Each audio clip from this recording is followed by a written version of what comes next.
الحمد لله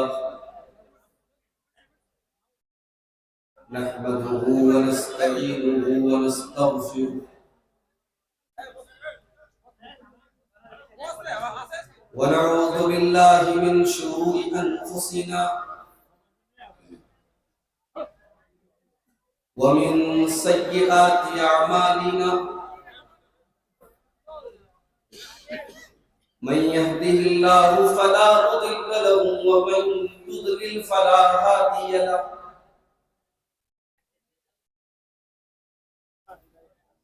وأشهد أن لا إله إلا الله وحده لا شريك له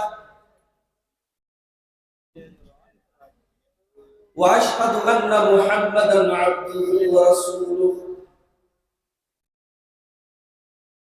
يا أيها الذين آمنوا اتقوا الله حق تقاته ولا تموتن إلا وأنتم مسلمون يا أيها الناس اتقوا ربكم الذي خلقكم من نفس واحدة وخلق منها زوجها وبث منهما رجالا كثيرا ونساء واتقوا الله الذي تساءلون به والأرحام إن الله كان عليكم رقيبا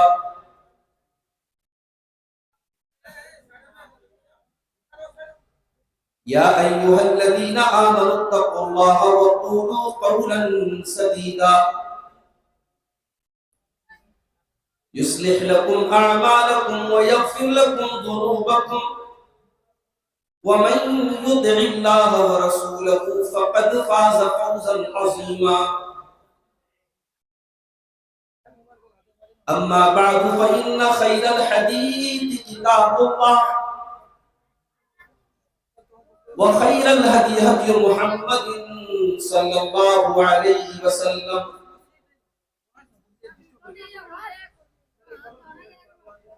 وشر الأمور محدثاتها وكل محدثة بدعة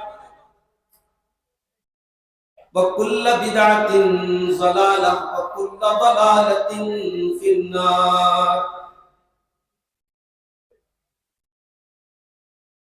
أعوذ بالله من الشيطان الرجيم. بسم الله الرحمن الرحيم. ألف لام ميم. أحسب الناس أن يتركوا أن يقولوا آمنا وهم لا يفتنون ولقد فتنا الذين من قبلهم فليعلمن الله الذين صدقوا وليعلمن الكاذبين.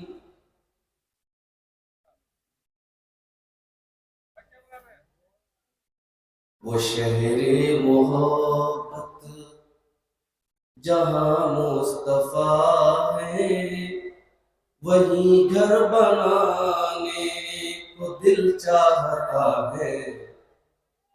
وہ شہر محبت جہاں مصطفیٰ ہے وہیں گھر بنانے کو دل چاہتا ہے.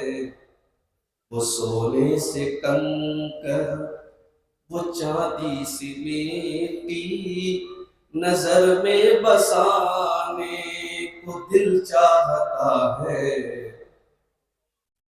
جو پوچھا نبی نے کہ کچھ گھر بھی چھوڑا تو صدیق اکبر کے ہونٹوں پہ آیا.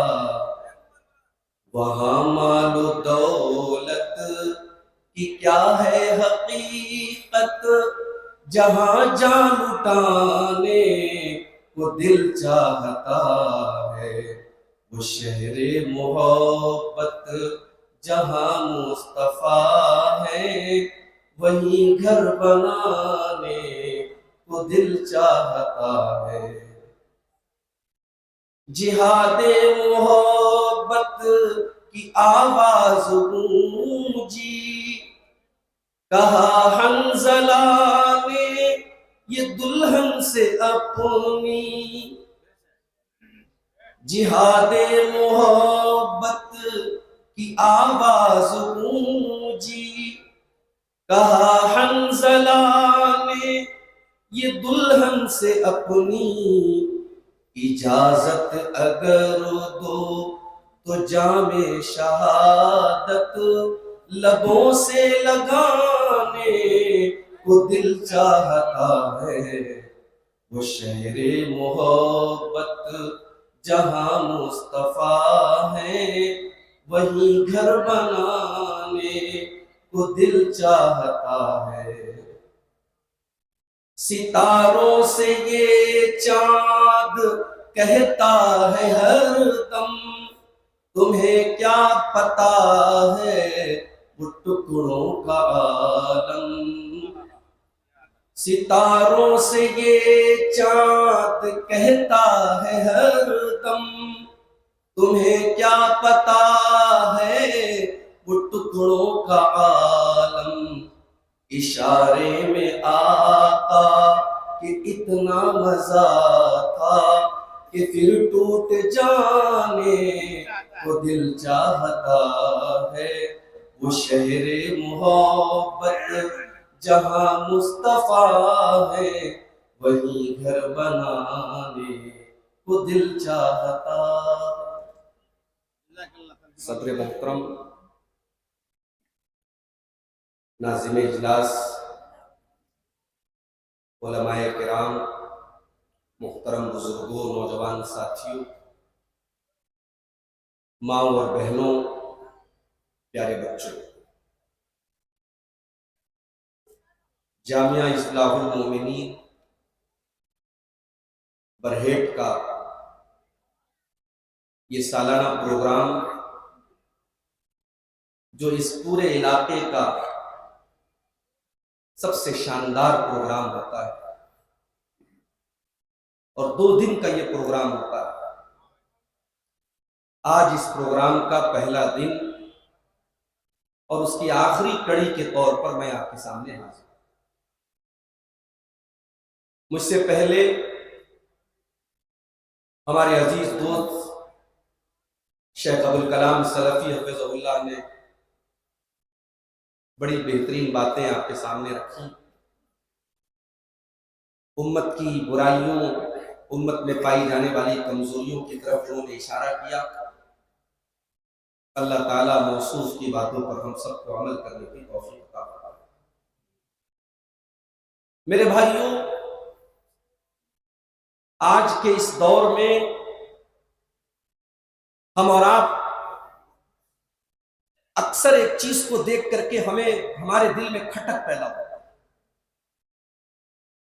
جب ہم یہ دیکھتے ہیں کہ لا الہ الا اللہ پڑھنے والا وہ ذلیل ہو رہا ہے اور غیر اللہ کی عبادت کرنے والا عزت پا رہا ہے۔ جو گھر اللہ کی عبادت کے لیے بنایا گیا اسے مسمار بھی کر دیا جا رہا ہے، اسے گرا بھی دیا جا رہا ہے، اسے ڈھا بھی دیا جا رہا ہے، اور اس کی جگہ پر شرک کا آستانہ کھڑا کیا جا رہا ہے۔ تو سوال پیدا ہوتا ہے کہ ایسا کیوں؟ کیا نعوذ باللہ ہمارا دین سچا نہیں ہے؟ کیا ہم ایک اللہ کے ماننے والے نہیں ہیں؟ کیا اسلام دین برحق نہیں ہے؟ اور اگر ایسا ہے، ہم ایک اللہ کے ماننے والے ہیں اور اسلام سچا دین ہے اور اللہ ہمارا معبود ہے، تو پھر ہمارے ساتھ ایسا کیوں ہوا؟ قرآن کریم میں اللہ تعالیٰ نے کئی جگہوں پر اس سوال کا جواب دیا۔ اس میں سے ایک آیت جو میں نے آپ کے سامنے پڑھی ہے، سورہ عنکبوت کی ابتدائی آیت ہے۔ ان آیتوں میں اللہ تعالیٰ نے ہمارے اس سوال کا جواب دیا ہے کہ ایمان کا راستہ کوئی پھولوں کی سیج نہیں ہے۔ تم اگر یہ سمجھتے ہو کہ تم لا الہ الا اللہ پڑھتے رہو گے اور دنیا تمہیں مالا پہنائے گی، یہ پاسبل نہیں ہے۔ تم اگر یہ سمجھتے ہو کہ تم اللہ کی بارگاہ میں سر جھکاؤ گے اور دنیا تمہیں سلام کرے گی، یہ نہیں ہو سکتا۔ الف لام میم احسب الناس ان يتركوا ان يقولوا آمنا وهم لا يفتنون. الف لام میم. کیا لوگوں نے یہ سمجھ رکھا ہے کہ ان کو یوں ہی چھوڑ دیا جائے گا، ان کو آزمایا نہیں جائے گا، ان کو فتنوں میں نہیں ڈالا جائے گا، ان کو آزمائشوں میں نہیں ڈالا جائے گا، ان کو آزمائشوں کی بھٹی میں تپایا نہیں جائے گا؟ کیا لوگوں نے یہ سمجھ رکھا ہے؟ وَلَقَدْ فَتَنَّا الَّذِينَ مِن قَبْلِهِمْ. اے مسلمانوں کان کھول کر کے سن لو، تم سے پہلے بھی ہم نے بہت ساری قوموں کو آزمایا تھا، ہم نے ان کے اوپر طرح طرح کی مصیبتیں ڈالی تھی، طرح طرح کی آزمائشیں ڈالی تھی. فَلَيَعْلَمَنَّ اللَّهُ الَّذِينَ صَدَقُوا وَلَيَعْلَمَنَّ الْكَاذِبِينَ. یہ اللہ کا دستور ہے، یہ اللہ کا قانون ہے، یہ اللہ کی سنت ہے. وہ ہر دور میں اپنے ایمان والے بندوں کو آزمائے گا تاکہ سچوں کو الگ کر دے، جھوٹوں کو الگ کر دے، مومن کو الگ کر دے، منافق کو الگ کر دے. ایمان کے راستے میں آزمائش تو آئے گی. ایمان کا راستہ کوئی اتنا آسان راستہ نہیں ہے. آپ نے جب لا الہ الا اللہ پڑھ لیا اور آپ نے اسلام کے اندر اپنے آپ کو داخل کر لیا تو تیار ہو جاؤ، آپ کے راستے میں طرح طرح کی مصیبتیں آئیں گی. ہو سکتا ہے ایسا بھی دور آئے کہ آپ کو لا الہ الا اللہ پڑھنے پر آپ کے منہ میں انگارے ڈال دیے جائیں. ایسا دور بھی آ جائے کہ توحید کے بدلے میں آپ کو اپنی جان گنوانی پڑ جائے. اللہ کے نبی نے ایسے موقع پر فرمایا تھا لا تشرک باللہ وان قتلت او حرقت. اگر ایسا دور آ جائے کہ توحید کے بدلے میں تمہیں قتل کر دیا جائے، تمہیں جلا دیا جائے، تم قتل ہو جانا، تم جلنے پر جلنا گوارا کر لینا، مگر توحید سے کمپرومائز مت کرنا. آج کیا ہو رہا ہے؟ لکھنؤ سے 300 مسلمان، لکھنؤ سے 150 کلومیٹر دور ایک جگہ پہنچتے ہیں، میں جگہ کا نام نہیں لوں گا، ریکارڈنگ ہو رہی ہے. لکھنؤ سے 150 کلومیٹر دور پہنچتے ہیں 300 مسلمان، جس میں برقع پوش عورتیں بھی ہیں. اور وہاں جانے کے بعد ایک ایسی جگہ کی وہ زیارت کرنے جاتے، ایک ایسی جگہ کا دیدار کرنے جاتے، ایک ایسی جگہ کا درشن کرنے جاتے جہاں کے بارے میں ہم سب جانتے ہیں کہ اللہ کا ایک گھر گرا کر کے وہاں بت خانہ بنایا گیا. اور بڑے ڈنکے کی چوٹ پر کہتے ہیں صاحب ہم تو مسلمان ہیں. میڈیا ان مسلمانوں کو ہائی لائٹ بھی کرتا ہے، میڈیا کی نظر میں وہ بڑے اچھے مسلمان ہیں. میڈیا کہتا ہے اب کٹر مسلمانوں دیکھو تم کیسے مسلمان ہو، دیکھو یہ مسلمان ہیں، یہ اسلام کے ماننے والے ہیں، اور موقع آیا تو فنا کے آگے بھی سر جھکانے کے لیے تیار ہو گئے. تم کیسے مسلمان ہو؟ تمہارے منہ سے تو اللہ کے سوا کوئی لفظ نہیں نکلتا. ہائے دنیا والوں کان کھول کر کے سن لو، ہم نے جب لا الہ الا اللہ پڑھ دیا تو لا الہ الا اللہ کا مطلب یہ ہوتا ہے ہمارا سر جھکے گا تو اللہ کے آگے جھکے گا، ہماری پیشانی اگر جھکے گی تو اللہ کے آگے جھکے گی. ہم کسی کا نعرہ اگر لگائیں گے، کسی کی محبت کا ترانہ اگر گائیں گے، کسی کے آگے اگر ہم ہاتھ پھیلائیں گے تو وہ ذات صرف اور صرف اللہ کی ذات ہے، اور کسی اور کے در پہ سر جھکانے والا سب کچھ ہو سکتا ہے، مسلمان نہیں ہو سکتا. اور اسلام کا دشمن یہی چاہتا ہے. معاف کرنا اگر آپ کو یہ لگتا ہے کہ اسے آپ کی دولت سے پرابلم ہے، نہیں نو پرابلم. ابھی میرے پاس ممبئی سے عورت کی کال آئی، کسی بہار کی، بنگال کی رہنے والی وہ خاتون اس وقت ممبئی میں رہتی ہے. کہنے لگی مولوی صاحب، شیخ صاحب، میرے والد ہائی کورٹ کے جج سے ریٹائر ہوئے ہیں، بہت اونچی پوسٹ پر تھے، آج ممبئی میں 3 کروڑ کا بنگلہ انہوں نے بنایا ہے. مولوی صاحب سب کچھ اچھا ہے مگر میرے والد کا دین سے کوئی تعلق نہیں ہے، انہیں علماء سے نفرت ہے، انہیں اسلام سے نفرت ہے، وہ نام کے مسلمان ہیں، ان کے اندر دینداری نام کی کوئی چیز نہیں ہے. معاف کرنا میرے بھائیوں، اگر ہماری قوم میں ایسے جج تیار ہو رہے ہیں، ایسے وکیل تیار ہو رہے ہیں، ایسے ڈاکٹر تیار ہو رہے ہیں جو نام کے مسلمان ہیں اور ان کے دل میں اسلام کی کوئی محبت نہیں ہے، ان کے دل میں اللہ کی کوئی محبت نہیں ہے، ان کے دل میں توحید نہیں ہے، ہمیں نہیں چاہیے ایسے وکیل، ہمیں نہیں چاہیے ایسے جج، ہمیں نہیں چاہیے ایسے ڈاکٹر، ہم ایسے جاہل، ہم ان سے بہتر اس جاہل مسلمان کو سمجھتے ہیں جو زیادہ پڑھا لکھا تو نہیں ہے مگر اللہ کی توحید کو جانتا ہے، اللہ کو پہچانتا ہے، اسے معلوم ہے کہ سر کس کے آگے جھکانا ہے، اسے معلوم ہے کس کے آگے نہیں جھکانا ہے۔ اور اسی لیے ہم کہتے ہیں دنیا جن مدرسوں کا مذاق اڑا رہی ہے، حکومت کے نشانے پر مدرسے، اپنوں کے نشانے پر مدرسے، غیروں کے نشانے پر مدرسے، مگر برہٹ والوں اور جھارکھنڈ والوں اور گڈا والوں اور صاحب گنج والوں کان کھول کر کے سنو، جب تک یہ مدرسے موجود ہیں، جب تک قال اللہ اور قال رسول کی صدائیں مدرسوں میں بلند کی جا رہی ہیں، جب تک آپ کے بچے یہاں پہ قرآن پڑھ رہے ہیں، جب تک یہ مولوی حضرات یہاں پہ قرآن و حدیث پڑھا رہے ہیں، تب تک آپ کے بچے انشاءاللہ مرتد نہیں ہوں گے۔ یہاں سے پڑھنے والا بچہ دنیا کے کسی کونے میں چلا جائے انشاءاللہ وہ مرتد نہیں ہوگا، وہ اسلام کا دامن کبھی ہاتھ سے جانے نہیں دے گا۔ ہم غریبوں کی پونجی کیا ہے میرے بھائی؟ ہم غریبوں کے مکان بڑے چھوٹے چھوٹے ہیں، جھوپڑ پٹیوں میں رہنے والے اور معمولی دکان چلانے والا اور مزدوری کرنے والا مسلمان بھی اگر آج اسلام کی محبت اس کے سینے میں موجود ہے، اللہ کی توحید اس کے سینے میں موجود ہے، رب کعبہ کی قسم اس ارب پتی سے بہتر ہے جس نے بڑے پیسے کما لیے، جس نے بڑی پراپرٹی بنا لی، بہت بڑا بزنس سنبھال لیا، مگر گائے کو دیکھ کر کے ہاتھ جوڑتا ہے، گائے کے پیشاب کو لے کے پی جاتا ہے اور شرمگاہ کو دیکھ کر اس کی عبادت کرتا ہے، اس غیر مسلم سے، اس مشرک سے، اس کافر سے وہ جاہل مسلمان بہتر ہے۔ اپنی توحید پر ناز کرو میرے، کبھی دیکھو کسی کو، ابھی اخبار میں نیوز آئی کہ صاحب فلاں معبود جن کا ابھی نیا عبادت خانہ تعمیر ہوا ہے، ہمارے پردھان منتری جی نے جس کا افتتاح کیا ہے، صاحب فلاں معبود کے درشن کے لیے لوگ جا رہے تو ان کو بڑا خلل ہو رہا ہے، ان کے آرام میں رکاوٹ آ رہی ہے، تو لہٰذا یہ طے کیا گیا کہ 15 گھنٹے جو ہے ان کی زیارت کی جائے، باقی ٹائم اس کی زیارت کو بند کر دیا جائے تاکہ ان کو آرام ہو۔ یہ یوٹیوبر لوگ سمجھ رہے ہیں میں کیوں اشاروں میں بات کر رہا ہوں، بڑے خطرناک لوگ ہیں۔ اچھی بات کو کس طریقے سے صحیح غلط رنگ دے دیا جائے اور غلط تھمبنیل لگا دیا جائے، کوئی یوٹیوبر سے پوچھے۔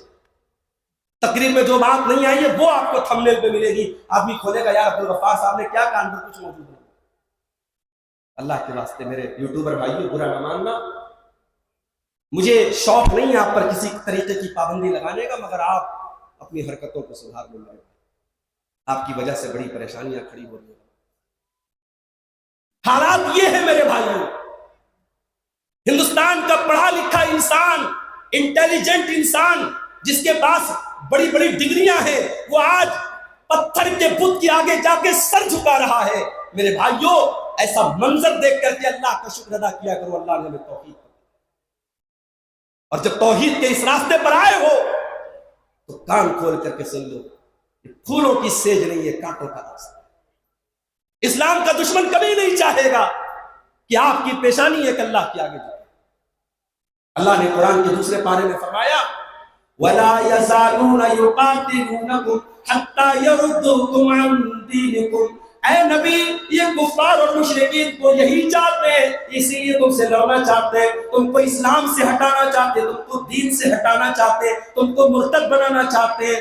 بظاہر تم مسلمان رہو، سر پہ ٹوپی بھی لگا لو، نام عبداللہ رکھ لو، عبد الرحمن رکھ لو، لیکن تمہاری مینٹیلٹی کافر کی ہو جائے، تمہاری سوچ مشرک کی ہو جائے، تم اللہ کو نہ پہچانو، تم رسول کو نہ پہچانو، تمہیں توحید سے کوئی مطلب نہ رہے، ایسا مسلمان یہ چاہتے ہیں۔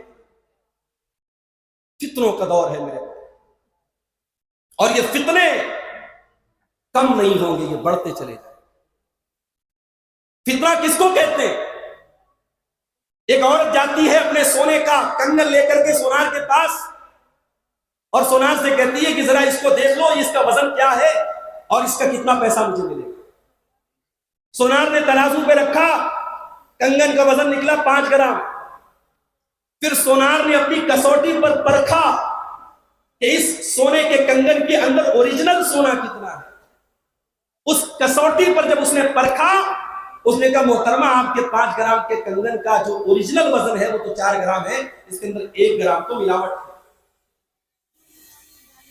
ہمارے ایمان کی، ہمارے توحید کی، ہمارے دین کی ملاوٹ، کھرے اور کھوٹے کو الگ کرنے کے لیے اللہ تعالیٰ نے دنیا میں طرح طرح کے فطروں کو بھیجا ہے میرے بھائیوں، تاکہ ایمان میں کھرا کیا ہے کھوٹا کیا ہے، اور قیامت کے پہلے فتنے بڑھتے چلے جائیں گے۔ اللہ کے پیارے نبی صلی اللہ علیہ وسلم ایک مرتبہ مدینہ کی ایک پہاڑی پر چڑھتے، صحابہ کرام آپ کے ساتھ ہیں، بارش کا موسم ہے، بارش ہو رہی ہے اور بارش کے قطرے صحابہ کرام کے گھروں میں داخل ہو رہے ہیں۔ آپ نے فرمایا هل ترون ما ترى، اے میرے صحابہ کیا وہ منظر تم دیکھ رہے ہو جو میں دیکھ رہا ہوں؟ انی ارى الفتن كمواقع القطر خلال بيوتكم، اے میرے صحابہ میں دیکھ رہا ہوں کہ فتنے تمہارے گھروں میں اس طریقے سے داخل ہو جائیں گے جیسے بارش کے قطرے تمہارے گھروں میں داخل ہو جاتے ہیں۔ بارش ہوتی ہے، آپ کھڑکی بند کر لیں، دروازے بند کر لیں، تب بھی بوچھار اندر آ جاتی ہے۔ اللہ کے نبی نے کیا مثال دی ہے کہ اے میرے صحابہ فتنے اس قدر آئیں گے کہ جس طریقے سے بارش کی بوندیں اور بارش کی بوچھار تمہارے گھروں میں کمرے بند کرنے کے باوجود اور دروازے بند کرنے کے باوجود اور کھڑکی بند کرنے کے باوجود آ جاتی ہے، فتنوں کی چنگاری اور فتنوں کی بوچھار تمہارے گھروں میں۔ میرے بھائیوں، آج کی میری تقریر کا عنوان یہی ہے، موجودہ دور کے بڑے بڑے فتنے کیا ہیں اور ان فتنوں سے بچنے کا راستہ کیا ہے۔ بڑا اہم ٹاپک ہے، میں جانتا ہوں رات کا آخری وقت ہے، بڑا مشکل وقت ہوتا ہے ایک مقرر کے لیے رات کو 1 بجے 1:30 بجے تقریر کرنا۔ اسے تقریر سنانے سے زیادہ اس بات کی فکر ہوتی ہے کہ نیند کا ٹائم ہے، آرام کا ٹائم ہے، لوگوں کو میں کیا سناؤں کہ وہ یہاں پہ ٹھہر جائیں، تھم جائیں۔ مگر میں آج آپ کے سامنے بڑے اہم ٹاپک پر بات کر رہا ہوں، اس دور کے بڑے بڑے فتنے کیا ہیں، غور سے سنیے گا، انشاءاللہ کچھ باتیں آپ یہاں سے۔ اس دور کا سب سے بڑا فتنہ ایمان کو خطرے میں ڈالنے والی چیزوں کا۔ کبھی غور کرنا، بڑے بڑے کالجوں میں آپ کا بیٹا بھاگلپور میں پڑھ رہا ہے، آپ کی بیٹی کلکتہ میں پڑھ رہی ہے، قرآن سے دور ہے، وہ حدیث سے دور ہے، علماء سے دور ہے، دین کے علم سے دور ہے، مدرسے سے دور ہے۔ آپ کا وہ بیٹا، آپ کی وہ بیٹی، آپ کو لگ رہا ہے صاحب وہ تو میڈیکل کی تیاری کر رہا ہے، وہ تو انجینئرنگ کی تیاری کر رہی ہے، آپ کے اس بیٹے اور بیٹی کے اندر سلو پوائزن ڈالا جا رہا ہے اسلام سے نفرت۔ آپ کی بیٹی کلکتہ میں 3 سال رہنے کے بعد جب گھر آتی ہے، اسے نقاب اچھا نہیں لگتا، اسے پردہ اچھا نہیں لگتا، باہر نکلنے لگتی ہے، ماں کہتی ہے بیٹا نقاب پہ نکل گئی، ماں تو کیسی پرانے دور کی بات کرتی ہے، میں پڑھی لکھی لڑکی ہوں، میں میڈیکل کی تیاری کر رہی ہوں، میں انجینئرنگ کی تیاری کر رہی ہوں، مجھے پردہ کی کیا ضرورت ہے۔ لڑکا بھاگلپور میں میڈیکل کی تیاری کر رہا ہے، مسجد سے دور ہے، علماء سے دور ہے، دین سے دور ہے، اس کے گاؤں میں جلسہ ہو رہا ہے، لوگ کہتے ہیں چل جلسے میں چل تقریر سننے، کہتا مجھے جلسے میں جانے کی کوئی ضرورت نہیں، مجھے بہت نالج ہے۔ میرے پیارے بھائیوں، ایک بڑی تعداد میں ہمارا نوجوان ایسا تیار ہو رہا ہے جس کے دل میں نہ اللہ کی محبت ہے، نہ رسول کی محبت ہے، نہ علماء کی محبت ہے۔ ہاں وہ میڈیکل کا بہت اچھا اسٹوڈنٹ ہے، وہ انجینئرنگ کا بہت اچھا اسٹوڈنٹ ہے، وہ بہت پیسہ کما رہا ہے، وہ دنیا کا بہت بڑا جانکار ہے، اس کے پاس اپنی ڈگری کی بڑی نالج ہے، مگر دین کی اس کے پاس کوئی نالج نہیں ہے۔ اور ایسے لوگوں کے بارے میں اللہ قرآن میں کہتا ہے یعلمون ظاہرا من الحیات الدنیا وهم عن الآخرۃ هم غافلون۔ وہ لوگوں تمہیں دنیا کی تو بہت نالج ہے، بہت جانکاری ہے، مگر دین کے معاملے میں تم بالکل لاپتہ ہو۔ اس آیت کی تفسیر میں امام سفیان ثوری کہتے ہیں وہ لوگوں بعض لوگ اتنے عقل مند ہوتے ہیں، اتنے جینیس ہوتے ہیں، اگر وہ سونے کے سکے کو اپنے انگلی کے ناخن پر رکھ لیں تو اپنے انگلی کے ناخن پہ رکھ کر کے وہ سونے کے سکے کا وزن بتا دیں گے۔ وما كان يوسف يصلي ركعتين، لیکن 2 رکعت نماز پڑھنے کا اس کو طریقہ نہیں آتا ہے۔ میں دعوے کے ساتھ کہتا ہوں، میں چیلنج کے ساتھ کہتا ہوں، آج کتنے نوجوان لڑکے آپ کو مل جائیں گے، کتنی نوجوان لڑکیاں آپ کو مل جائیں گی، بڑی پڑھی لکھی ہیں، بڑی قابل ہیں، لیکن 2 رکعت نماز کا طریقہ کچھ نہیں بتا پائیں گے۔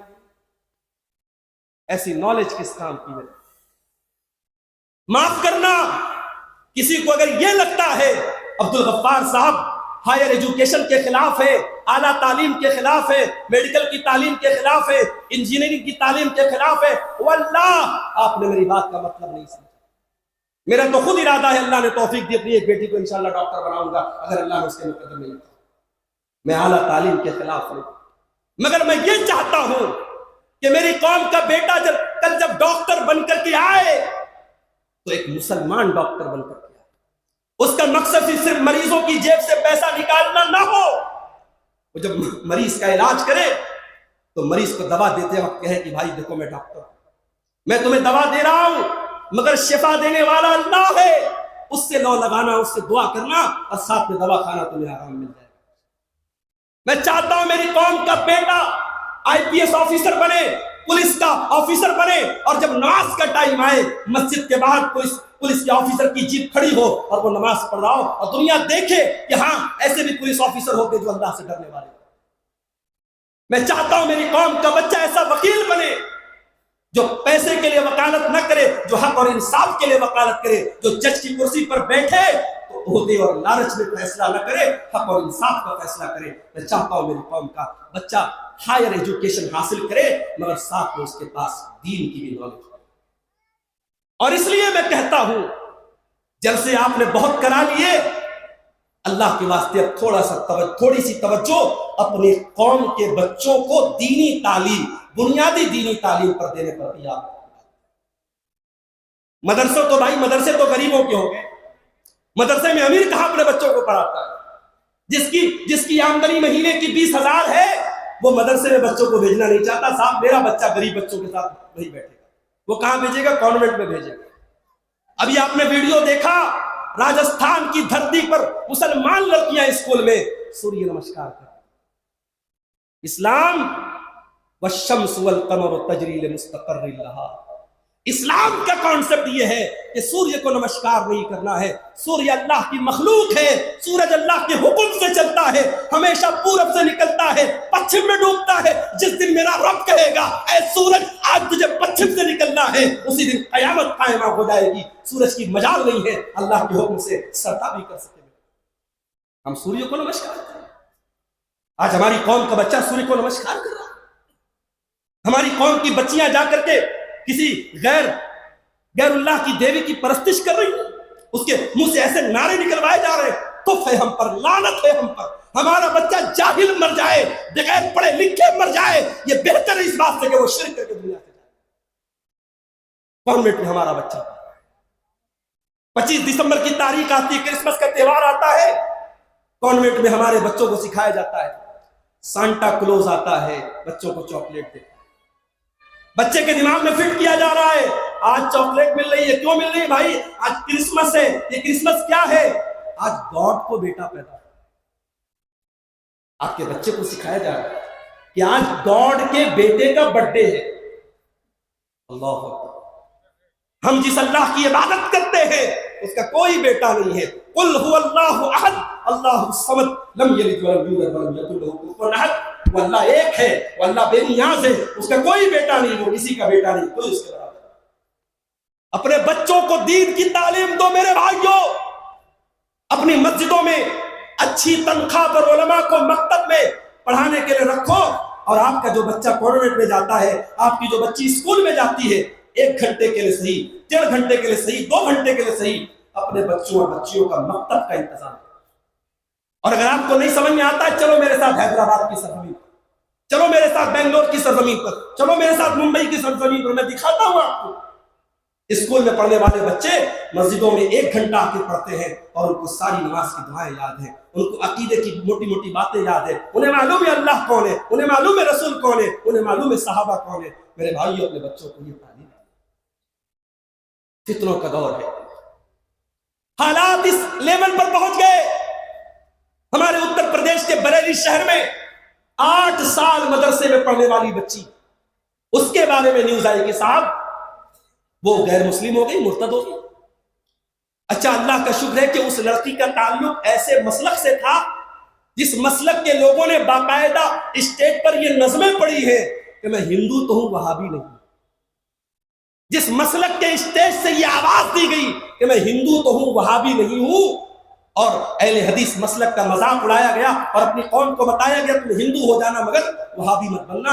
آج اس قوم کی 8 سال مدرسے میں پڑھنے والی بچی آج اسلام کا دامن چھوڑ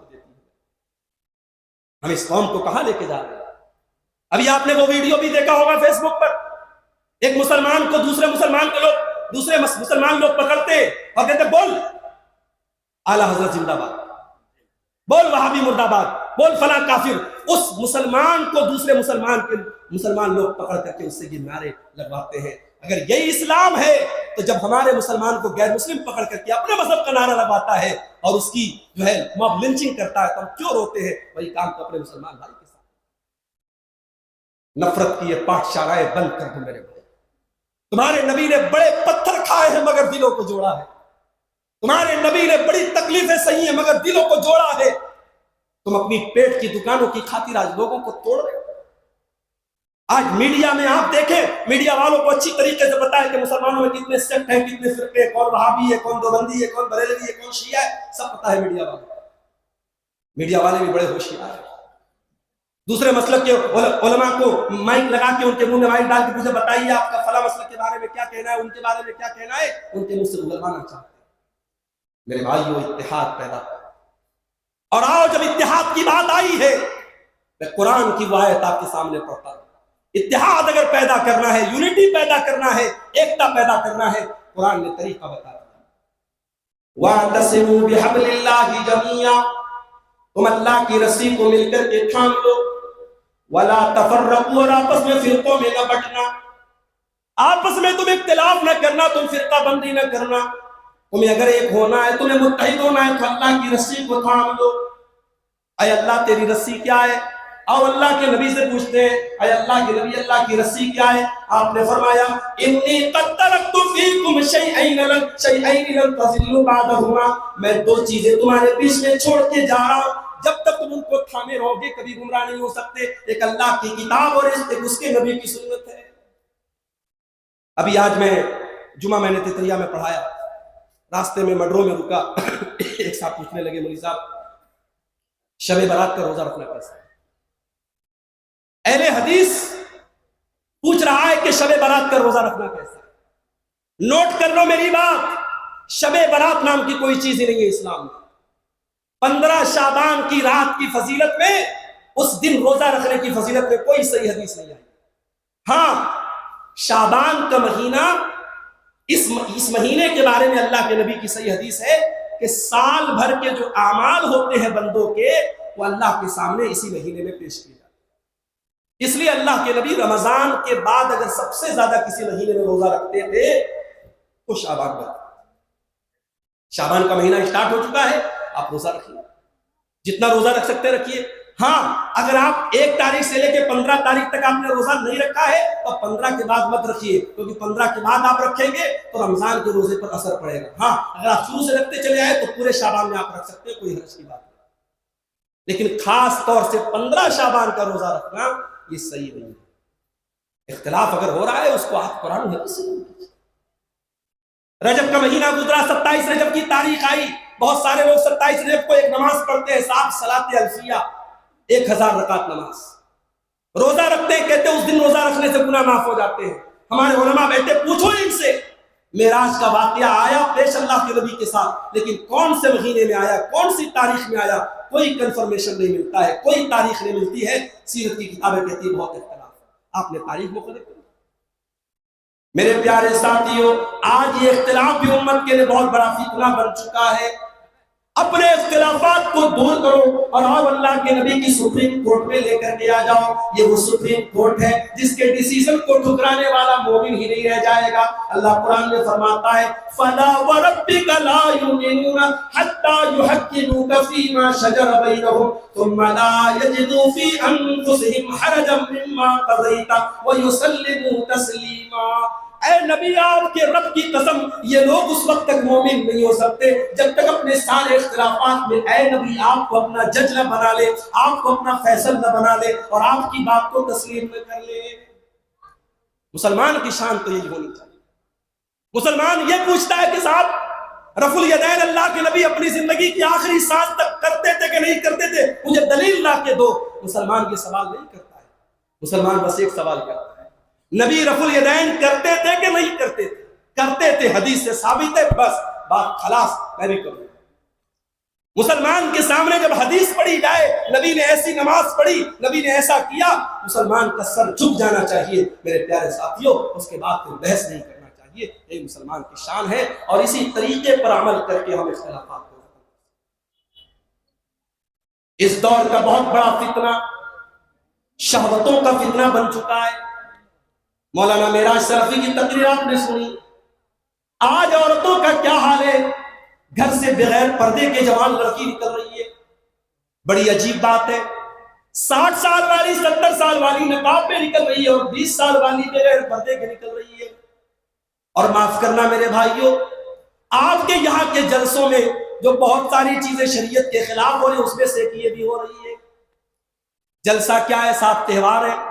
پورے گاؤں کی لڑکیاں میک اپ کر کے سج سور کر کے جلسے میں آ رہی ہیں اور جتنی عورتیں جلسے میں اس سے کہیں زیادہ راستے میں ہیں. اور راستے میں جوان لڑکیاں بھی جا رہی ہیں، جوان لڑکے بھی جا رہے ہیں. اور جوان لڑکے کبھی بائک کے ذریعے، کبھی سائیکل کے ذریعے، کبھی اپنی آوازوں کے ذریعے ان کو اپنے ہنر دکھا رہے ہیں.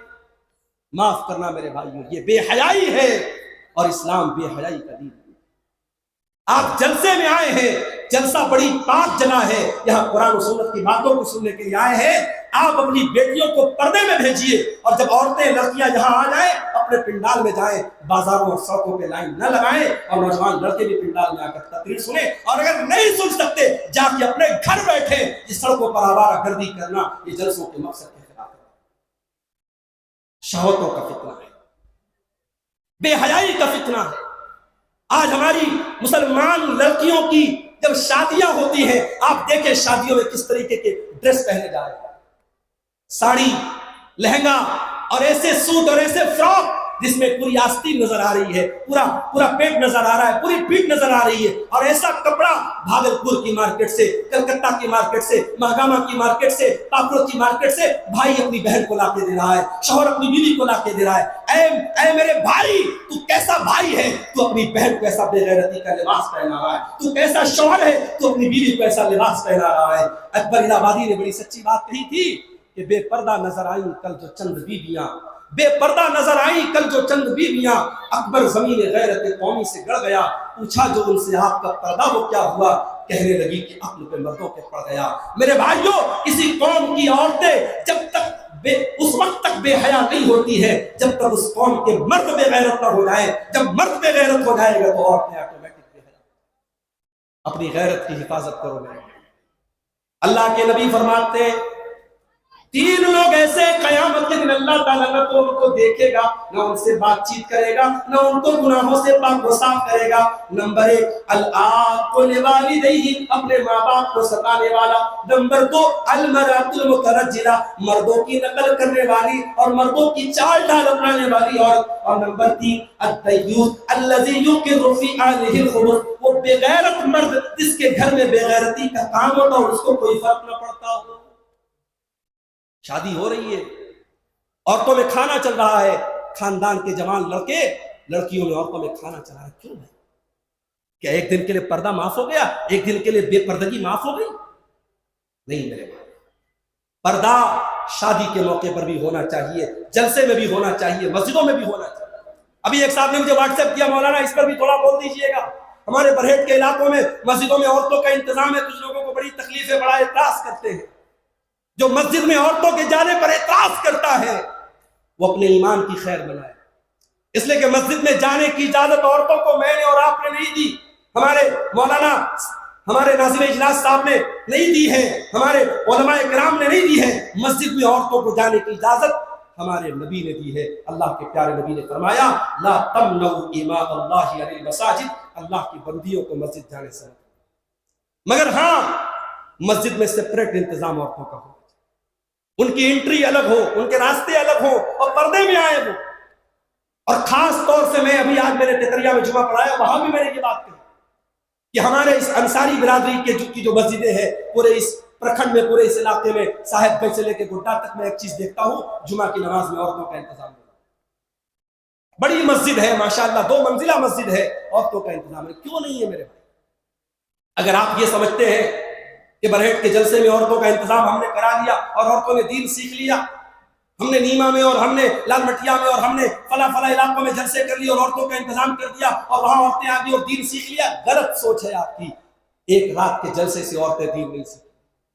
ہر مسجد میں جہاں جمعہ کی نماز ہوتی ہے آپ عورتوں کا انتظام رکھیں, سپریٹ انتظام, الگ انتظام, اور وہاں اپنے گھر کی عورتوں کو جمعہ میں لے کے جائیے. اور میں دعوے کے ساتھ کہتا ہوں سال کے 52 جمعہ کے خطبے اگر آپ کے گھر کی ماں بہنوں نے اور بیٹیوں نے اس میں شرکت کی اور 52 آدھا گھنٹے کے جمعہ کے خطبے انہوں نے سنے, دین کی بہت ساری نالج لے کر کے وہ گھر جائیں گی اور انشاءاللہ بہت ساری برائیوں سے وہ بچنے لگیں گی. آج آپ کو حیرت ہوگی کتنی عورتوں کو نماز کا صحیح طریقہ نہیں آتا, وضو کا طریقہ نہیں معلوم, غسل کا طریقہ نہیں معلوم, حیض اور نفاس کے ضروری مسائل نہیں معلوم. جو مدرسے میں پڑھی لڑکی ہے, عالمہ ہے, اس کی بات میں نہیں کر رہا ہوں, عام عورتوں کی بات کر رہا ہوں. اپنی عورتوں کو دین سکھاؤ. نبی اکرم کے دور میں انصار کی عورتیں آتی تھیں اور بڑے پرائیویٹ مسائل بھی اللہ کے نبی سے پوچھ لیتی تھی. اما عائشہ نے ایک مرتبہ بڑی حیرت کا اظہار کرتے ہوئے فرمایا نعم النساء نساء الانصار, انصار کی عورتیں تو بڑی بہترین عورتیں ہیں, لا یمنعہن الحیاء ان یتفقہن فی الدین, وہ دین سیکھنے کے معاملے میں شرماتی نہیں ہے. اپنی عورتوں کو دین سکھاؤ, ایسا دیندار بناؤ اپنی بیٹیوں کو کہ تم کو مسئلہ پوچھنا پڑے تو اپنی بیٹی سے پوچھو. حضرت ابو بکر صدیق کو دیکھو, آخری ٹائم میں, انتقال کا ٹائم ہے, ان کی بیٹی حضرت عائشہ ان سے ملنے کے لیے آتی ہے, باپ کا آخری ٹائم ہے, اور ابو بکر صدیق اپنی بیٹی سے سوال کرتے ہیں اے میری بچی اللہ کے نبی کے کفن میں کتنے کپڑے تھے؟ ابو بکر صدیق کون ہے؟ نبی کے یار غار ہیں, نبی کے سب سے خاص صحابی ہیں, مگر کفن کتنا تھا اللہ کے نبی کا یہ تو ظاہر ہے کہ اللہ کے نبی کے گھر والے زیادہ بہتر بتا پائیں گے. پوچھا بیٹی اللہ کے نبی کے کفن میں کتنے کپڑے؟ حضرت عائشہ نے کہا ابا جان اللہ کے نبی کے کفن میں 3 کپڑے, 3 سوتی چادریں, 3 پلین چادریں. کہاں ہے میری بیٹی جب تو مجھے کفنانا, ایک میرا کپڑا ہے جو بیماری کے دنوں میں پہنا کرتا تھا, اس کپڑے میں مجھے کفنانا اور 2 کپڑے اور لے لینا. اما عائشہ نے فرمایا ابا جان ہم اتنے گئے گزرے تو نہیں ہیں, آپ کو پرانے کپڑے میں ہم نہیں کفنائیں گے, آپ کے لیے نئے کپڑے کا انتظام کریں گے, نئی کفن کی چادریں لائیں گے. ابو بکر صدیق کہتے ہیں اے میری پیاری بیٹی انما هو للمہلہ ان الحی احق بالجدید, اے میری بیٹی جو بھی کپڑا تو مجھے پہنائے گی اسے تو مٹی میں مل جانا ہے, اسے تو گل جانا ہے, اسے تو ختم ہو جانا ہے. اے میری بیٹی نیا کپڑا کسی زندہ انسان کو پہنا دینا, مردے کو نیا کپڑا پہنانے کی ضرورت نہیں ہے. یہ صحابہ تھے میرے, مرنے کے ٹائم بھی یہ فکر رہتی تھی کہ میرا کفن دفن سنت کے مطابق. آج کتنے مسلمان ہیں مرنے کے بعد ان کے گھر میں تیجا ہو رہا ہے, 10واں ہو رہا ہے, برسی ہو رہی ہے, 40واں ہو رہا ہے, قرآن خوانی ہو رہی ہے, کتنے کام بدعت کے ہو رہے ہیں, شریعت کے خلاف ہو رہے ہیں. خبردار, اگر آپ کو یہ لگتا ہے آپ کے مرنے کے بعد آپ کے گھر میں کوئی بدعت ہوگی, آپ وصیت کر کے جائیے, اپنے گھر والوں سے کہہ کے جائیے, اپنے بیٹوں سے کہہ کے جائیے میرے جنازے کی نماز سنت کے مطابق پڑھائی جائے, مجھے دفنایا جائے سنت کے مطابق, مجھے کفنایا جائے سنت کے مطابق, آپ وصیت کر کے جائیے. تو آج فتنوں کا دور ہے میرے, اور فتنے ایسے فتنے پیدا ہو رہے ہیں. اللہ کے نبی فرماتے بادروا بالاعمال فتنا, ایسا دور آنے والا ہے, فتنوں کا ایسا دور آنے والا ہے, یصبح الرجل مؤمنا ویمسی کافرا, صبح کو ایک انسان مومن ہوگا اور شام ہوتے ہوتے کافر ہو جائے گا, شام کو مومن ہوگا اور صبح ہوتے ہوتے کافر ہو جائے گا. اس وقت کے آنے کے پہلے تم نیکی کے کاموں میں جلدی کر لو, جلدی کر لو میرے بھائی. اب انتظار میں مت رہو کہ مولانا مرتضیٰ صاحب تقریر کریں گے نماز پر تب ہم نماز کی پابندی کریں گے, عبدالغفار صاحب جب نماز پر بولیں گے تب ہم نماز کی پابندی کریں گے. اب انتظار مت کرو میرے بھائی, کب کس کی موت کا کون سا بہانہ آ جائے, کب کس کی موت کا پروانہ آ جائے, کون سی بیماری کب کس کو آ جائے, ہم نہیں بتا سکتے. آج تو وہ دور ہو گیا میرے بھائی. میرے استاذ محترم بنارس کے جامعہ سلفیہ کے ہمارے استاذ مولانا عبید اللہ طیب صاحب, 20 فروری کو میسج آیا کہ مولانا کی طبیعت بہت خراب ہے, دعا کریں. 21 کو میسج آیا بہت حالت سیریس ہے, دعا کریں. 22 کو میسج آیا انتقال ہو. میرے بھائیوں آج بیماری کی خبر آتی ہے, صبح کو شام کو انتقال کی خبر آتی ہے. انتظار مت کرو, اگر اللہ نے دولت دی ہے اور آپ صحت مند ہیں, انتظار مت کرو 60 سال کے ہو جائیں گے تب حج کر لینا. جاؤ جلدی سے حج کا فارم بھرو, حج کر لو, عمرہ کا فارمیلٹی پوری کرو، عمرہ۔ نماز نہیں پڑھتے ہو تو نماز پڑھو۔ اور معاف کرنا، اگر اللہ نے آپ کو بزنس مین بنایا ہے، دولت والا بنایا ہے، 4 پیسے سکون سے آ رہے ہیں، اور آپ کی زندگی میں نماز کا ٹائم نہیں ہے، تو کبھی غور کرنا میری بات پر۔ یہ جو تم پیسہ کما رہے ہو نمازوں کو چھوڑ کے، کہیں یہ مال، یہ دولت تمہارے لیے فتنہ نہ بن جائے۔ یہ فتنہ بن جائے گا، یہ مال تمہارے لیے عذاب بن جائے گا میرے بھائی۔ اور جب مال عذاب بن جائے گا تو اللہ کے پیارے نبی فرماتے ہیں انسان اتنا لالچی ہو جاتا ہے مال کمانے کے چکر میں، لو کان لابن آدم وادیان من ذهب لابتغى ثالثا، اگر آدم کے بیٹے کے پاس سونے کے 2 پہاڑ بھی آ جائیں تب بھی وہ تیسرے کی تمنا کرے گا۔ مال آج فتنہ بن چکا ہے۔ آج ہمارا نوجوان لاٹری کے ذریعے امیر بننا چاہتا ہے، جوا کے ذریعے راتوں رات امیر بننا چاہتا ہے۔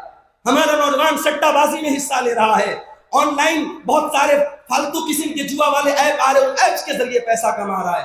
اللہ کے واسطے حلال طریقے سے پیسہ کما، یہ حرام طریقے چھوڑ دو۔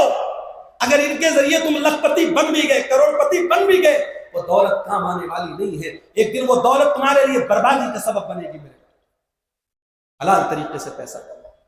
اللہ کے نبی فرماتے ہیں یاتی الناس زمان لا یبال المرء من اين اخذ المال، وہ زمانہ بھی لوگوں پر آنے والا ہے جب انسان پرواہ نہیں کرے گا مال کس طریقے سے کما رہا ہے، حلال طریقے سے کما رہا ہے یا حرام طریقے سے کما رہا ہے۔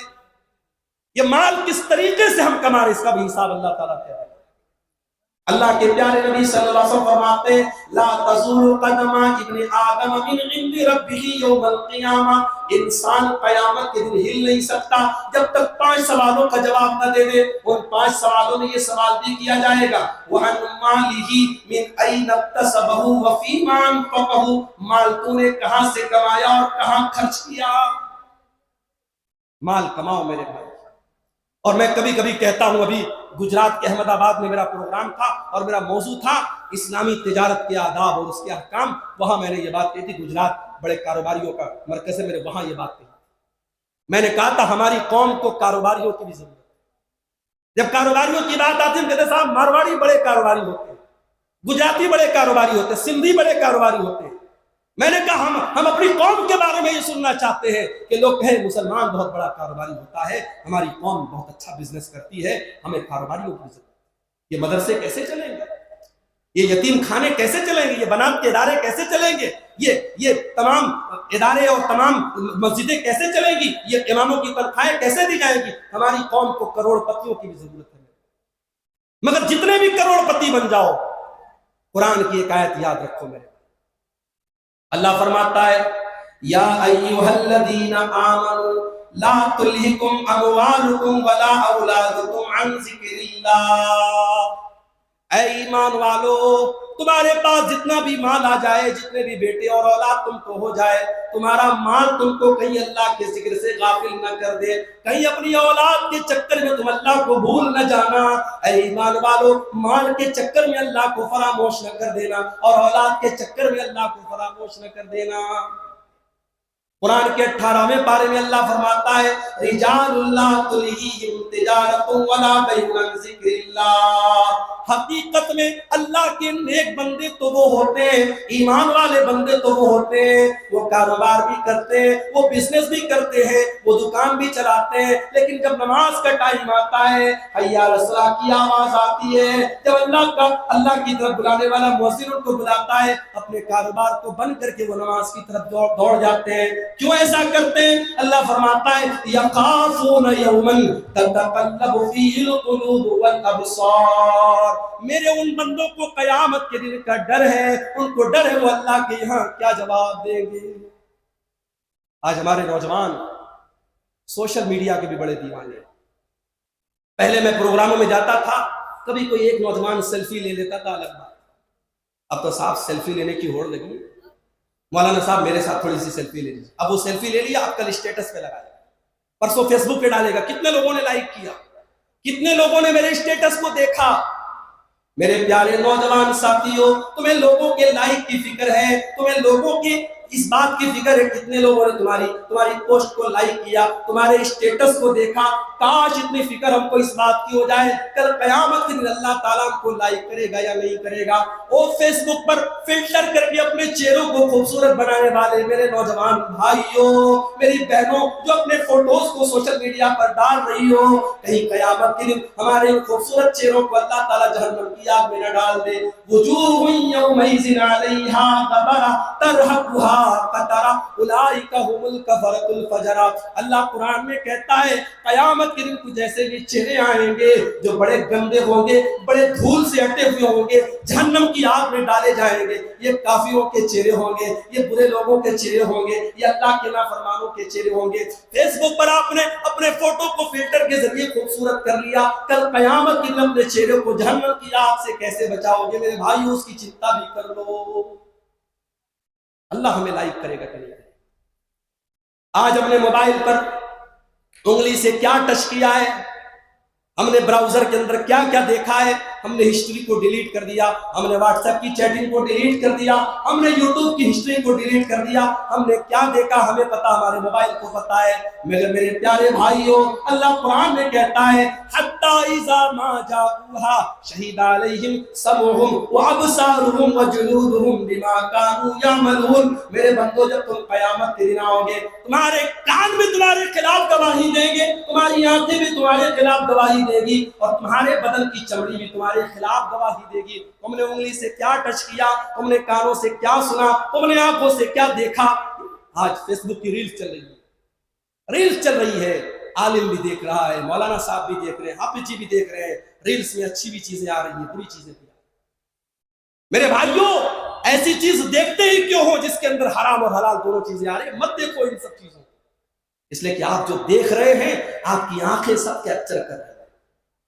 موبائل کا کیمرہ پتہ نہیں کتنے میگا پکسل کا ہے، مگر ہماری آنکھوں میں جو اللہ تعالیٰ نے میگا پکسل رکھا ہے یہ آنکھیں سب ریکارڈ کر رہی ہے. اور قرآن کہتا ہے قیامت کے دن یہ آنکھیں وہ ساری ریکارڈنگ پیش کرے گی، کان سب پیش کرے گا، چمڑی سب پیش کرے گا.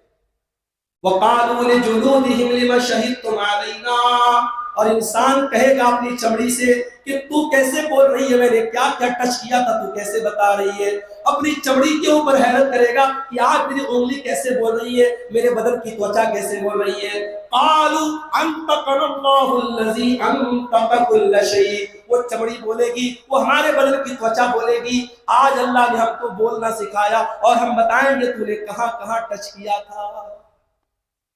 14 فروری کی تاریخ گزری، ہماری قوم کا بچہ، ہماری قوم کی بیٹیاں، ہمارے قوم کے بیٹے بھی بے حیائی کے اس دن کو کلکتہ میں منا رہے تھے. کوئی ہوٹلوں میں منا رہا ہے، کوئی پارکوں میں منا رہا ہے، کوئی ریسٹورنٹ میں منا رہا ہے. آج عزت و آبرو کی دھجیوں کو اڑایا جا رہا ہے، آج زناکاری کی جا رہی ہے، بدکاری کی جا رہی ہے. میرے پیارے بھائیوں جس کمرے میں آپ نے غلط کام کیا ہوگا، جس ہوٹل کے روم میں آپ نے زناکاری کی ہوگی، کل قیامت کے دن وہ جگہ بھی گواہی دے گی. اذا زلزلت الارض زلزالها واخرجت الارض اثقالها وقال الانسان ما لها يومئذ تحدث اخبارها. قیامت کے دن یہ زمین بولے گی، یہ برہیٹ کے مدرسے کا یہ گراؤنڈ بولے گا اے اللہ یا ہزاروں لوگوں نے بیٹھ کر کے تیرے دین کی باتوں کو سنا تھا. یہ دھرتی بولے گی کیا 2 دن تک پروگرام ہوتا رہا اے اللہ تیرا قرآن پڑھا جاتا رہا، تیرے نبی کی حدیثیں پڑھی جاتی رہی، اور جہاں ہم نے گناہ کیا ہوگا، جہاں ہم نے پاپ کیا ہوگا وہ دھرتی بھی قیامت کے دن بولے گی. میرے بھائیوں اس دن ہم اللہ کو کیا جواب دیں گے اس کی بھی ہم فکر. اس لیے نماز کی پابندی کرو، میرے کاروبار خوب کرو، خوب پیسہ کماؤ، مگر نماز کے ٹائم نماز کے معاملے میں لاپرواہی کرو. اور اگر آپ کو یہ لگتا ہے 5 ٹائم کی نماز میں آدھا گھنٹہ آپ نے نماز میں لگا دیا، 2.5 گھنٹہ آپ نے اللہ کی بارگاہ میں لگا دیا، اگر آپ کو ایسا لگتا ہے کہ اس سے آپ کے کاروبار میں گھاٹا ہو جائے گا، آپ کے کسٹمر کچھ کم آئیں گے، آپ کا مال کچھ کم بکے گا، اللہ قرآن میں اس کا بھی جواب دیتا ہے ان الذین یتلون کتاب اللہ واقاموا الصلاۃ وانفقوا مما رزقناہم سرا وعلانیۃ یرجون تجارۃ لن تبور. اے میرے بندو جو قرآن کی تلاوت کرتا ہے، جو نماز قائم کرتا ہے، جو ہماری روزی کو اللہ کے راستے میں کھل کر کے اور چھپ کر کے خرچ کرتا ہے. یرجون تجارتا لن تبور، وہ ایسی تجارت کر رہا ہے، وہ ایسا ویاپار کر رہا ہے، وہ ایسا بزنس کر رہا ہے جس میں گھاٹا ہونے والا نہیں ہے. اس کاروبار میں کبھی گھاٹا ہونے والا نہیں ہے. آپ نماز کی پابندی کیجیے. اور آگے بڑھیے. اس دور کا بہت بڑا فتنہ یہ بھی ہے، جو کام علماء سے لینا چاہیے وہ ہم جاہلوں سے لے رہے ہیں. یا جاہل نہ کہوں، جاہل بھاری لفظ ہو جائے گا، ہم غیر علماء سے علماء کا کام لے رہے ہیں. میں نام نہیں لوں گا. اسی جھارکھنڈ کے علاقے میں، اسی گڈا اور صاحب گنج کے علاقے میں بڑے بڑے پروگراموں میں فضیلت الشیخ کر کے ایسے لوگوں کو بلایا جا رہا ہے جو عالم نہیں ہے. بڑے بڑے بولڈ لیٹرز میں ان کا نام پوسٹر پہ آتا ہے، جبکہ پورا ہندوستان جانتا ہے وہ عالم نہیں ہے. وہ قرآن کی آیتیں ڈھنگ سے نہیں پڑھتا ہے، وہ مسئلے مسائل غلط بیان کرتا ہے. لیکن ہمارے جھارکھنڈ کی سرزمین ماشاءاللہ، ہمارا یہ علاقہ یہ بڑا سخی علاقہ ہے. آ جاؤ بھائی، تم یوٹیوب پر تمہارے بڑے فالوور ہیں، آ جاؤ، ہم تمہیں اونچا مقام دینے کو. معاف کرنا میرے بھائیوں، اللہ آپ سے یہ بھی پوچھے گا کہ آپ کے علماء مر گئے تھے، آپ نے غیر علماء کو علماء کا مقام. اور آپ اتہاس اٹھا کے دیکھو، آج ہندوستان میں بہت سارے مسائل کی جڑ یہ ہے کہ آج علماء کا کام غیر عالم کر رہے ہیں، جنہوں نے زندگی میں کبھی ڈھنگ سے قرآن و حدیث کا مطالعہ نہیں کیا، وہ فتوے دے رہے ہیں. میں کہتا ہوں آپ کے اسی سرزمین کے مفتی عبدالعزیز حقانی صاحب، اللہ غریب کے رحمت کرے، اتنے بڑے مفتی تھے، مگر ایسا کبھی نہیں ہوا ہوگا. آپ گئے ہوں گے، آپ نے کوئی فتویٰ پوچھا ہوگا، مفتی صاحب نے فٹ سے کہہ دیا حلال ہے حرام نہیں. تحقیق کرنے کے بعد، مطالعہ کرنے کے بعد ایک عالم جو ہوتا ہے وہ جواب دیتا ہے. امام مالک رحمت اللہ علیہ اتنے بڑے امام تھے اپنے دور کے، ان سے 40 مسئلے پوچھے گئے. 39 مسئلوں کے جواب میں انہوں نے کہا لا ادری، آئی ڈونٹ نو، میں نہیں جانتا. 39 مسئلوں میں انہوں نے کہا میں نہیں جانتا. 40ویں مسئلے کے بارے میں جواب دیا. اتنا بڑا امام 39 بار کہتا ہے لا ادری، میں نہیں جانتا. اس کے علم پر کوئی فرق نہیں پڑا. یہاں سوٹڈ بوٹڈ ہو کر کے ایک آدمی اسٹیج پر آتا ہے اور کہتا ہے آسک می، مجھ سے سوال کرو، میں تمہارے سوال کا جواب دوں گا. اور جو بھی سوال کیا جاتا ہے ہر سوال کا جواب. میرے پیارے بھائیوں، قیامت کی ایک نشانی یہ بھی اللہ کے نبی نے بتائی ہے کہ علماء کو چھوڑ کر کے لوگ جاہلوں کو اپنا مفتی بنا لیں گے. اللہ کے پیارے نبی فرماتے ہیں، صحیح بخاری کی 100 نمبر کی روایت ہے، ان اللہ لا يقبض العلم انتزاعا ينتزعه من العباد. اللہ تعالیٰ دنیا سے علم کو اچانک نہیں اٹھائے گا، ولیکن یقبض العلم بقبض العلماء، بلکہ اللہ تعالیٰ دنیا سے علماء کو اٹھا لے گا.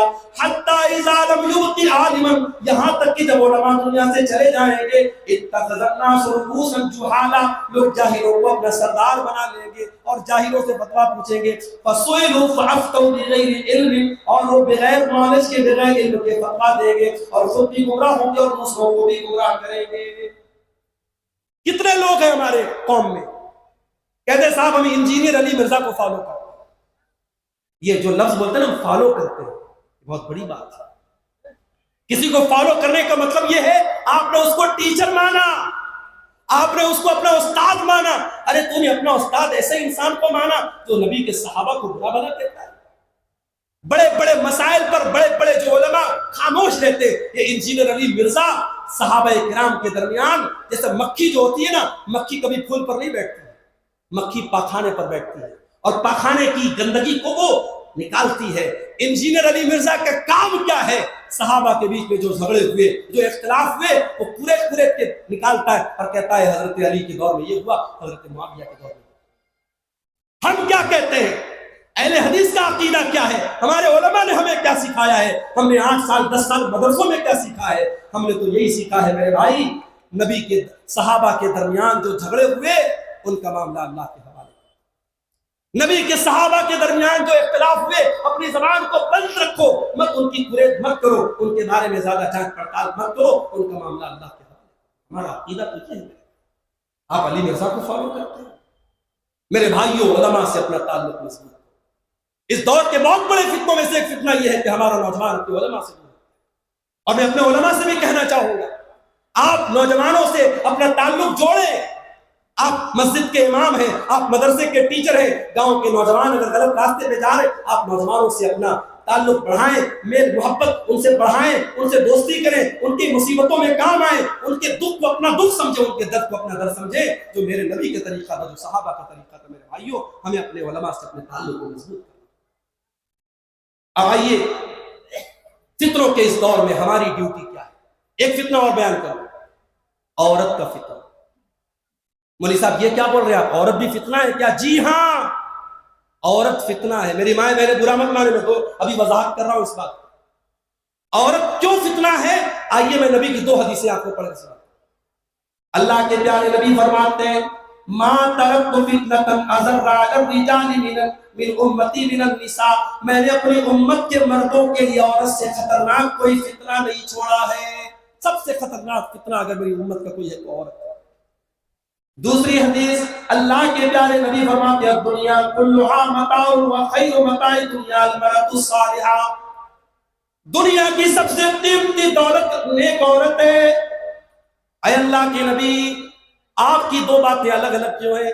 ایک طرف آپ کہتے ہیں دنیا کا سب سے بڑا فتنہ عورت ہے، اور ایک طرف آپ کہتے ہیں کہ دنیا کی سب سے بڑی دولت عورت ہے۔ میری پیاری ماں بہنوں، نبی نے خود ہی جواب دے دیا، جب عورت نیک بن جائے، جب عورت دیندار بن جائے، جب عورت صالحہ بن جائے تو وہ دنیا کی سب سے بڑی دولت ہے۔ اور جب وہ عورت اللہ کے دین سے نکل جائے، پردے سے نکل جائے، شرم و حیا سے نکل جائے تو اس سے بڑا فتنہ کوئی نہیں ہے۔ اسی لیے اللہ کے نبی نے تعلیم دی، اسی لیے اللہ کے نبی نے تعلیم دی، جب عورت گھر سے نکلے تو پردے میں نکلے۔ بلکہ قرآن میں اللہ تعالیٰ نے ایک عورت کو کسی غیر محرم سے اگر بات کرنا پڑ جائے، اللہ تعالیٰ نے غیر محرم سے بات کرنے کا سلیقہ بھی عورت کا فرمایا فَلَا تَخْضَعْنَ بِالْقَوْلِ فَيَطْمَعَ الَّذِي فِي قَلْبِهِ مَرَضٌ، اے مسلمان عورتوں، جب تمہیں کسی غیر مرد سے بات کرنا پڑ جائے تو تم نرمی کے ساتھ اور لچک کے ساتھ بات مت کرنا، بلکہ تمہارے انداز میں کڑا پر ہونا چاہیے، تم کڑک انداز میں بات کیا کرو۔ وَقُلْنَ قَوْلًا مَّعْرُوفًا، اور جو بھی بات کرو صحیح بات کرو، دستور کے مطابق کرو۔ قرآن بتا رہا عورت کو بات کرنے کا۔ اور کیوں ایسا کہا؟ تاکہ سامنے والے کے دل میں کہیں تمہارے خلاف، تمہارے لیے کوئی امید کا پودا نہ اس کے دل میں پیدا ہو۔ رانگ نمبر سے کال آئی عورت کے موبائل پہ، لڑکی کے موبائل پہ۔ اب ایک طریقہ تو یہ ہے رانگ نمبر ہے، جلدی سے فون کاٹ دیا، نمبر بلاک کر دیا، اور دوسرا طریقہ یہ بات کرنے لگی۔ اب جب بات کرنے لگے گی اور مٹھاس کے ساتھ اور محبت کے ساتھ بات کرنے لگے گی، بات آگے کتنے واقعات اس بات کے گواہ ہیں کہ رانگ نمبر سے آنے والی ایک کال اور غلط نمبر سے آنے والا ایک میسج وہ جا کر کے ختم ہوتا ہے زناکاری اور بدکاری پر۔ میری ماں اور بہنوں، بڑے ادب کے ساتھ کہنا چاہتا ہوں، موبائل آپ کے لیے بڑا خطرناک ہتھیار بن چکا ہے۔ اس موبائل پر ہماری بہن اگر انسٹاگرام چلاتی ہے، واٹس ایپ چلاتی ہے، فیس بک چلاتی ہے، میں بڑے یقین کے ساتھ کہتا ہوں بڑی احتیاط کرو میری بہنوں۔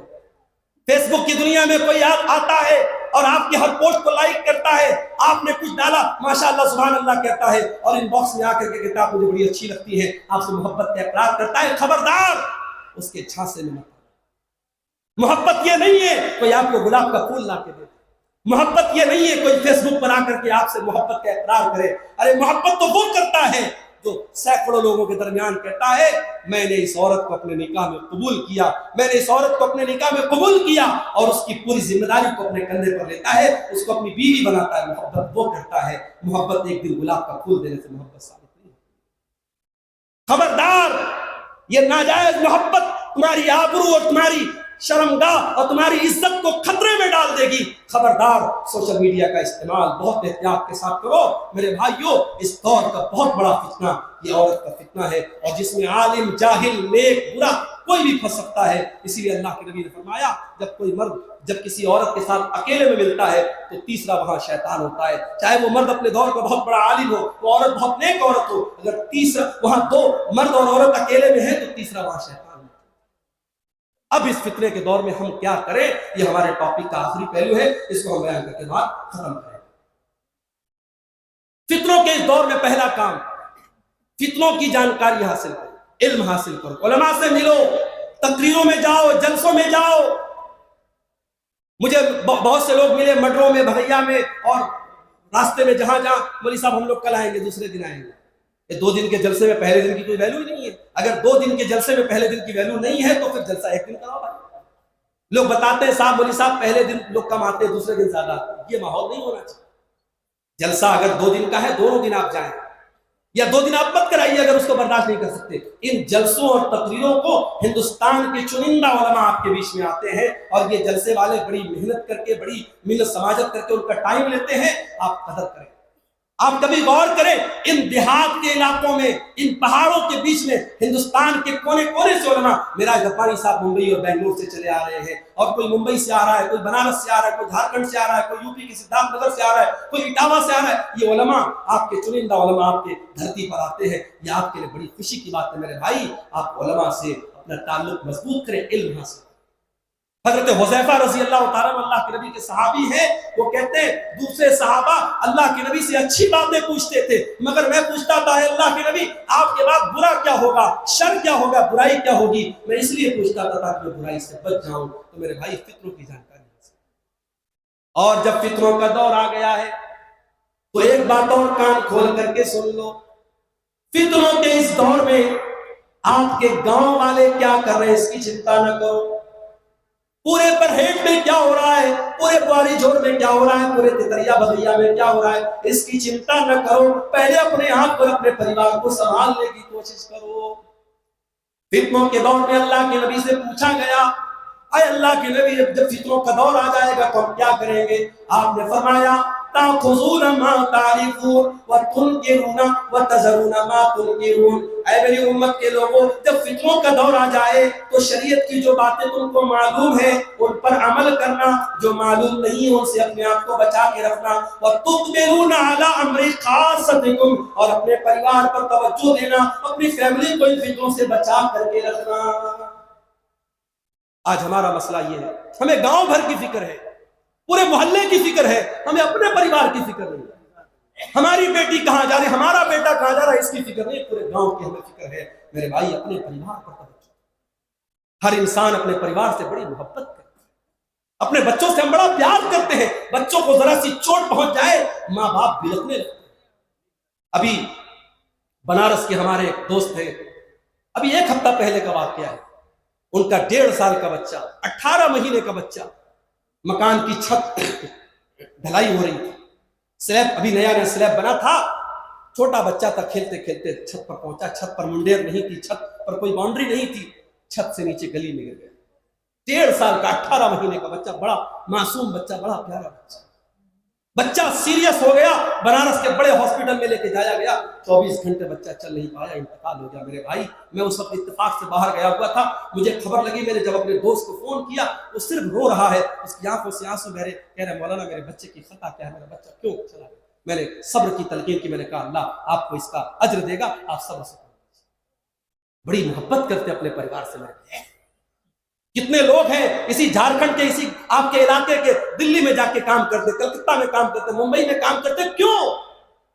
کبھی آپ نے سوچا ہے دبئی میں اور سعودی میں جو لوگ کام کرتے ہیں بڑی اچھی زندگی نہیں گزارتے ہیں؟ ہمیں لگتا ہے صاحب وہاں تو اے سی میں رہتے ہوں گے, 24 گھنٹے وہاں محلوں میں آرام سے رہتے ہوں گے. کبھی آپ جا کے دیکھیں سعودی میں اور دبئی میں جو کام کرنے والے ورکرز ہیں ان کے کارخانے کیسے ہوتے ہیں. یہاں ان کے بچے عیش کر رہے ہیں, ان کی بیوی اے سی میں رہ رہی ہے, ان کے بچے کولر میں رہ رہے ہیں, وہاں بیچارے گرمی میں دھوپ میں ان کو ستایا جاتا ہے. میرے بھائیوں انسان کی تکلیفیں کس کے لیے اٹھاتا؟ اپنی فیملی کا. جس فیملی سے ہم اتنا پیار کرتے ہیں کہ ہم گوارا کر لیں کہ ہماری فیملی جہنم کی آگ میں چلی جائے. جس باپ نے 18 سال تک اپنی بچی کو محبتوں سے پالا تھا, بچپن میں اسے قرآن پڑھایا تھا, اسے مدرسے میں ڈالا تھا, کل جب وہ 18-20 سال کی جوان لڑکی جب وہ مرتد ہو جاتی ہے اور باپ کا گھر چھوڑ کے کسی غیر مسلم کے ساتھ فرار ہو جاتی ہے, اور اگلے دن نیوز آتی ہے کہ افسانہ آکانشا بن گئی اور عائشہ پوجا بن گئی, تو سوچو اس باپ کے کلیجے پر کیسی چھریاں چلتی ہوگی, اس ماں کے دل پر کیسی چھریاں چلتی ہوگی. میرے بھائیوں اپنی اولاد کے عقیدے کی فکر کرو, اپنی اولاد کے دین کی فکر کرو, اپنی اولاد کی آخرت کی. ابراہیم علیہ السلام جب اپنے لخت جگر اسماعیل کو اور اپنی بیوی ہاجرہ کو مکہ میں چھوڑ کے جانے لگے تو کیا دعا کرتے ہیں؟ وَجْنُبْنِي وَبَنِيَّ أَن نَّعْبُدَ الْأَصْنَامَ. اے اللہ میری اولاد کو تو کبھی بت پرستی میں نہ پڑھنے دینا, کبھی شرک میں نہ پڑھنے دینا. اے اللہ میری اولاد کو ہمیشہ تو شرک سے بچانا, بت پرستی سے بچانا. اگر ابراہیم علیہ السلام جیسے پیغمبر کو اپنی اولاد کے عقیدے کی فکر ہے میرے بھائیوں، ہمیں اور آپ کو بھی اپنے بچوں کے عقیدے کی فکر ہے۔ اسی لیے میں کہتا ہوں کہیں اگر مکان بناؤ، کہیں فلیٹ خریدو تو دیکھ لو آس پاس کا ماحول کیسا ہے۔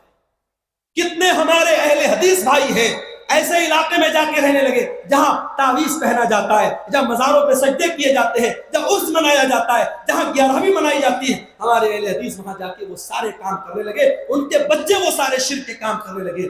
ماحول کا بہت اثر پڑتا ہے۔ اگر اپنے بچوں کی بھلائی چاہتے ہو، اپنی بھلائی چاہتے ہو، دینداروں کے ماحول میں رہو، اچھے ماحول میں رہو اور اپنے بچوں کی آخرت کی فکر کرو۔ اور آخری چیز، یہ فتنوں کا دور ہے میرے بھائی، اور ہم جانتے ہیں ان فتنوں سے اگر کوئی بچا سکتا ہے تو اللہ کی ذات بچا سکتا ہے۔ اس لیے دعا کیا کرو اللہ سے کہ اے اللہ تو ہمیں فتنوں سے بچانا۔ ہمیں اس وقت بہت طریقے کے فتنے چل رہے ہیں، ہمارے نوجوانوں کو بہکایا جا رہا ہے، ہماری بیٹیوں کو غلط راستے پہ ڈالا جا رہا ہے۔ اے اللہ ہماری اولاد کی حفاظت کرنا۔ میں 2-3 دعائیں آپ کو سکھا دیتا ہوں، اس کو یاد کرو۔ ایک دعا قرآن کے 19ویں پارے میں ہے، یہ دعا پڑھا کرو، اس میں بال بچوں کے لیے بڑا پیارا سوال اللہ سے کیا گیا۔ ربنا هب لنا من ازواجنا وذرياتنا قرة اعين، اے اللہ ہمارے بیوی بچوں کو ہماری آنکھوں کی ٹھنڈک بنا دے، وجعلنا للمتقین اماما، اور اے اللہ ہمیں متقیوں کا امام بنا دے۔ ایک دعا تو یہ یاد کر۔ ایک دعا اللہ نے سورہ آل عمران میں سکھائی، ربنا لا تزغ قلوبنا بعد اذ هديتنا وهب لنا من لدنك رحمة انك انت الوهاب۔ اے اللہ جب تو نے ہم کو ہدایت کا راستہ دکھا دیا، اسلام کا راستہ بتا دیا، اے اللہ غلط راستے پر ہم کو کبھی نہ ڈالنا، ہم کو ہدایت پر آنے کے بعد کبھی غلط راستے پہ نہ جانے دینا، ہم کو ہمیشہ بچانا۔ یہ 2 دعا پڑھا کرو، یہ قرآن کی دعا ہے۔ اور تیسری دعا میں جو سکھا رہا ہوں آپ کو، یہ اللہ کے نبی نے حدیث میں ہم کو بتایا، اللہم ثبت قلبی علی دینک، اے اللہ تو دلوں کا مالک ہے، اے اللہ میرے دل کو اپنے دین کے اوپر ثابت قدم کر دے، میرے دل کو اپنے دین پر جما دے۔ اللہم انی اعوذ بک من الحول بعد القور، اے اللہ اسلام پر آ جانے کے بعد اب میں غلط راستے پہ نہ چلا جاؤں تو مجھے میری حفاظت فرمانا، مجھے غلط راستے پر جانے سے مجھے بچانا۔ ان دعاؤں کو میرے بھائیوں جائے، یہ دعائیں ہمارا بہت بڑا سہارا ہے، ان دعاؤں کو کبھی ہلکے نہ مت لیں۔ اور یہ یاد رکھنا، جتنا اللہ تبارک و تعالیٰ کی ذات پر آپ کا یقین کامل ہوگا، اتنا اللہ تعالیٰ ان فتنوں سے آپ کو بچائے گا۔ میرے پیارے بھائیوں، اللہ سے دعا کیجئے رب العالمین ہم کو ہر قسم کے فتنوں سے محفوظ رکھے۔ پروردگار ہمارے بیوی بچوں کو ان تمام فتنوں سے جن کا میں نے ذکر کیا، چاہے وہ مال کا فتنہ ہو، چاہے وہ شہوتوں کا فتنہ ہو، چاہے وہ ارتداد کا فتنہ ہو، اللہ ہمارے پریوار کی حفاظت فرمائے۔ اللہ آج کے اس پروگرام میں جو بھائی بہن ہمارے آئے ہیں، اللہ تعالیٰ سب کو کہنے سننے عمل کرنے کی توفیق عطا فرمائے۔ کل کا دن بھی انشاءاللہ بڑا اہم ہے اور ہماری جماعت کے بڑے علماء کل بھی موجود رہیں گے، آپ حضرات کل بھی پروگرام میں ضرور شرکت کریں۔ اللہ تعالیٰ ہمارے ان دونوں دلوں کی حاضری کو قبول فرمائے۔ اللہ تعالیٰ ہمیں دنیا اور آخرت کی کامیابی نوازے، آمین۔ ربنا تقبل منا انك انت السميع العليم وتب علينا انك انت التواب الرحيم، وصلى الله تعالى على نبينا محمد وعلى اله وصحبه وسلم۔ ما شاء اللہ۔